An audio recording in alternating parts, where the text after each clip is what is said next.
नमस्कार दोस्तों अभी कुछ ही दिन पहले उड़ीसा में ट्रेन हादसा हुआ और उसके 1-2 दिन के बाद ही भागलपुर में एक पुल टूट गया है। ये दोनों घटना आप जानते हैं।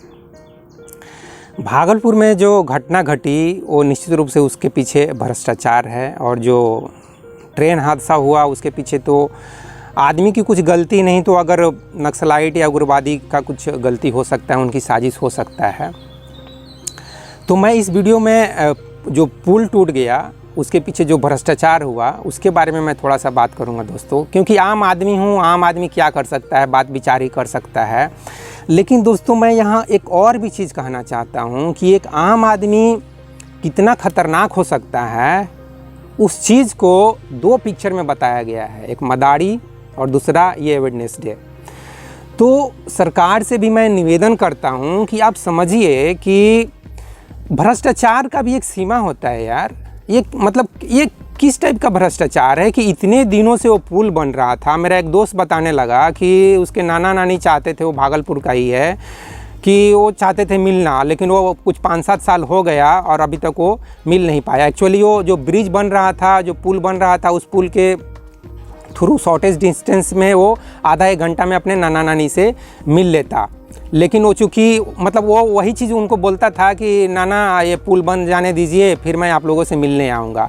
और बेचारा 1 साल पहले वो पुल टूटा और फिर अभी भी पुल टूट गया, और पता नहीं वो पुल कितने दिनों में बनेगा। ये भ्रष्टाचार का अति है भाई। इस लेवल तक भी भ्रष्टाचार नहीं करना चाहिए, क्योंकि दोस्तों आम आदमी वैसे ही परेशान हैं। वो गरीबी से, बीमारी से, बेरोज़गारी से।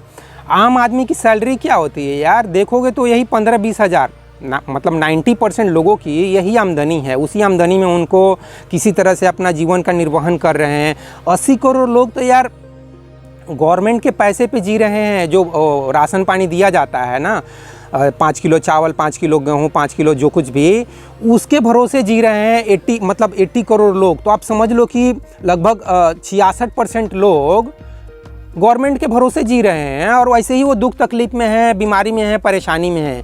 ऊपर से आप इस तरह से ट्रेन हादसा होगा, पुल टूटेगा, तो आम आदमी तो फिर यार उसका तो पूरा बिल्कुल ही निराशा के वो गर्त में चला जाएगा कि यार हम क्या जी रहे हैं ज़िंदगी। पुल भी कम से कम ढंग का तो बनाओ यार। पुल भी इस तरह से बना रहे हो जिस पर कोई गारंटी नहीं है, कि लगता है कि वो कल जाके टूट जाएगा, हम चढ़े तो चढ़े कैसे पुल पर। इस तरह के पुल नीतीश कुमार जी से भी मैं निवेदन करता हूँ कि मैं एक आम आदमी हूँ भैया, एक आम डिफेंस स्टाफ हूँ। मैं कोई बहुत बड़ा रैंक पे काम करने वाला नहीं हूँ, एक नॉर्मल आम इंसान हूँ। लेकिन आम इंसान को भी यार अपनी जो दुख तकलीफ़ है ना, उसको बताने का, गवर्नमेंट के सामने रखने का, चाहे भगवान है तो भगवान के सामने रखने का, नेताओं के सामने रखने का अधिकार है भैया। हमारा संविधान हमको अधिकार देता है कि आम आदमी भी अपने दुख तकलीफ़ को बता सकता है। तो उसी अधिकार के तहत मैं ये चीज़ बता रहा हूँ, और सभी नेताओं से, सभी सरकार से, चाहे वो सेंट्रल गवर्नमेंट हो चाहे स्टेट गवर्नमेंट हो, सभी से मैं एक आम आदमी होने के नाते मैं निवेदन करता हूँ कि इस हद तक भी भ्रष्टाचार करना उचित नहीं है। आप भ्रष्टाचार करते हो, सबको मालूम है। 100 में 99 बेईमान, फिर भी भारत महान, ये मुझे भी पता है और हमारे देश के 100% लोगों को पता है। लेकिन यार इस हद तक भी भ्रष्टाचार करना उचित नहीं है। तो कहने का मतलब मेरा यही है कि भ्रष्टाचार करो, लेकिन जो कहा गया है ना, हमारे पूर्वजों ने जो कहा है ना कि अति सर्वत्र वर्ज्यते, excess of everything is bad, तो कम से कम उस चीज़ को ध्यान में, थोड़ा भगवान को भी यार थोड़ा सा ध्यान रखो। मरने के बाद भगवान के पास जाओगे, भगवान तुमको कहाँ पैदा करेगा, भ्रष्टाचार करके क्या करोगे इतना। एक गरीब घर में पैदा कर देगा, और जिसको आप अभी इस लाइफ में जिसको आप लूट रहे हो, जिसको आप गरीब बना रहे हो, क्या पता उसी गरीब घर में कल जाकर आप पैदा होगे। सोचते हो कभी आत्मा परमात्मा के बारे में, थोड़ा अध्यात्म के बारे में थोड़ा सोचो यार। जो कृष्ण ने बताया है उसके बारे में थोड़ा सा समझो। कृष्ण ने सिर्फ बकवास नहीं किया है। बकवास चीज़ें ना 2000-3000 सालों तक नहीं चलती है, वही चलता है लंबे समय तक जो सत्य होता है। ठीक है, झूठ ज़्यादा दिन तक नहीं चलता है।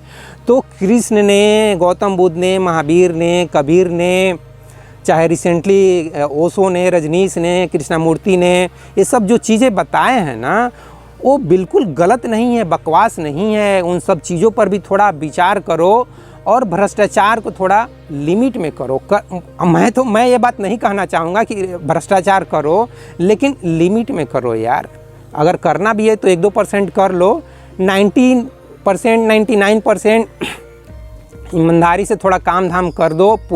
पुल अच्छा से बना दो, ट्रेन का जो काम धाम है, पटरी है, जो सिग्नल है, ये सब अच्छे से काम धाम करवा दो, ताकि आम आदमी जो कुछ भी मतलब 10-20 हज़ार कमा रहा है ना, उसी पैसे से थोड़ा सुख शांति से जी ले। और हाँ, पॉपुलेशन कंट्रोल कर दो चाहिए तो। मैं तो चाहता हूँ कि पॉपुलेशन कंट्रोल की पॉलिसी जितना जल्दी हो सकता है उतनी जल्दी लाओ भैया।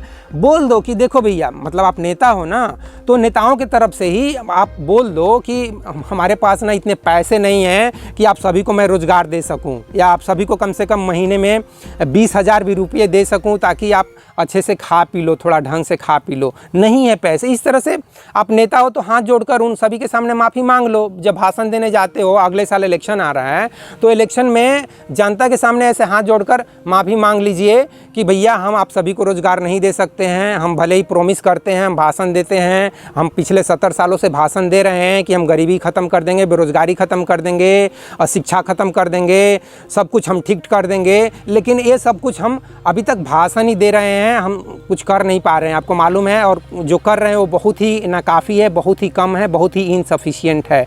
तो आप हमारी भी मजबूरी को समझिए। आप नेता हो फिर भी इस तरह से बात करो कि आप हमारी भी मजबूरी को समझिए, आप अपनी भी मजबूरी को समझिए।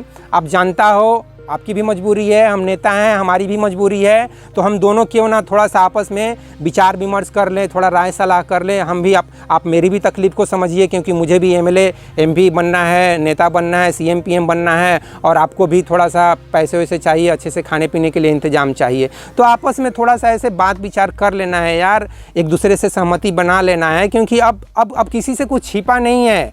कौन नेता कितना करप्ट है, कौन नेता कितना ईमानदार है, ये लोग सब कुछ समझते हैं। अब बोले तो बोले क्या और करे तो करे क्या, बात वही आकर आ जाती है। तो मेरा कहने का मतलब आप समझ रहे हो दोस्त। बहुत सिंपल सी बात मैं कहना चाहता हूँ कि अति सर्वत्र वर्ज्यते भैया, हर एक चीज़ में, चाहे वो खाना पीना हो, चाहे भ्रष्टाचार के पैसे का खाना पीना हो, हिसाब से ही कुछ भी करो, और जितना अच्छा काम आप कर सकते हो उतना अच्छा आप काम करो। तो इस वीडियो में बस इतना ही दोस्तों। जय हिंद, जय भारत और जय विश्व, जय भगवान। Thank you very much friends.